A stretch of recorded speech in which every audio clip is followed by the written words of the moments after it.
Messieurs, aborder avec vous la seule communication qui a été adoptée au cours de ce Conseil.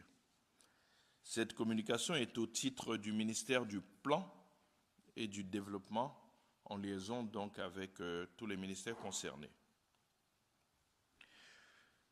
Au titre donc de ce ministère, le Conseil a entendu une communication relative au compte-rendu du groupe consultatif pour le financement du Plan national de développement, le PND, donc 2026-2030, organisé les 8 et 9 juillet 2026 au Sofitel Hôtel Ivoire d'Abidjan.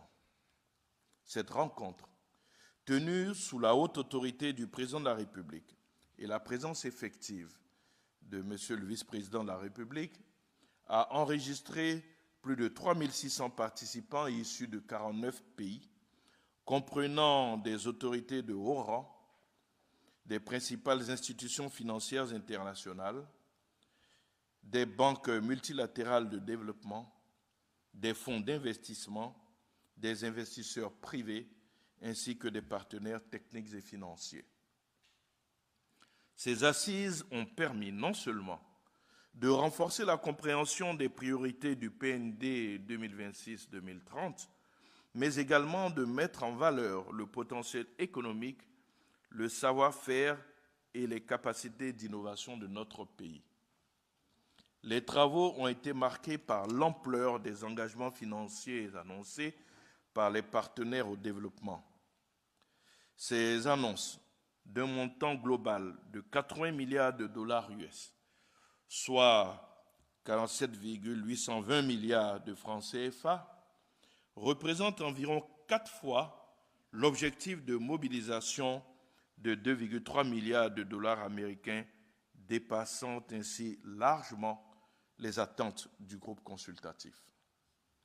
En marge des travaux, le gouvernement a signé 5 accords de financement avec la Banque mondiale, représentant un engagement nouveau de près de 875 millions de dollars US en faveur de notre pays, soit environ 480 milliards de francs CFA.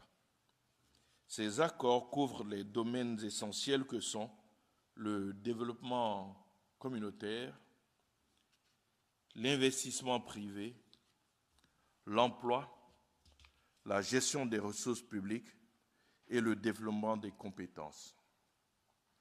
Le Conseil salue à nouveau le niveau remarquable des engagements ainsi que cette forte adhésion aux priorités de développement de notre pays qui traduisent la qualité du partenariat entre la Côte d'Ivoire et les institutions multilatérales, les partenaires bilatéraux, les institutions financières, les investisseurs privés et l'ensemble des acteurs du développement qui étaient représentés. C'est sur cette dernière communication qu'a pris fin le Conseil de ce jour. Nous n'avons pas eu de point divers inscrit à l'ordre du jour et la date du prochain Conseil a été fixée au 5 août.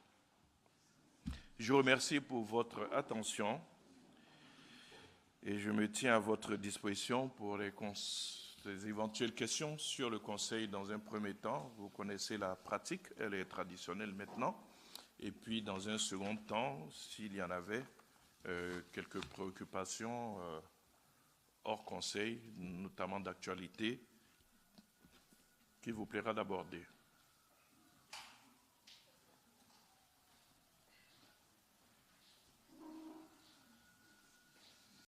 Bonjour, Monsieur le ministre.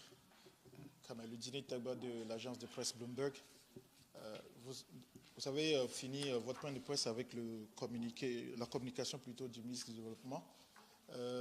On a entendu de la part du gouvernement que le secteur privé devait contribuer à son 10% au PND. On a vu les partenaires en développement de la Côte d'Ivoire qui ont fait une excellente promesse de 80 milliards de dollars. En ce qui concerne le secteur privé, on n'a pas assez eu d'informations sur les grosses boîtes internationales qui veulent investir en Côte d'Ivoire. Est-ce que c'est possible de pouvoir avoir un peu d'informations sur ces pays ou la provenance de ces pays, les pays d'où proviennent les grandes boîtes éventuellement qui sont intéressées à investir en Côte d'Ivoire et si possible, nous dire quelques-unes de ces boîtes qui veulent investir dans le PND. Merci, Monsieur le ministre.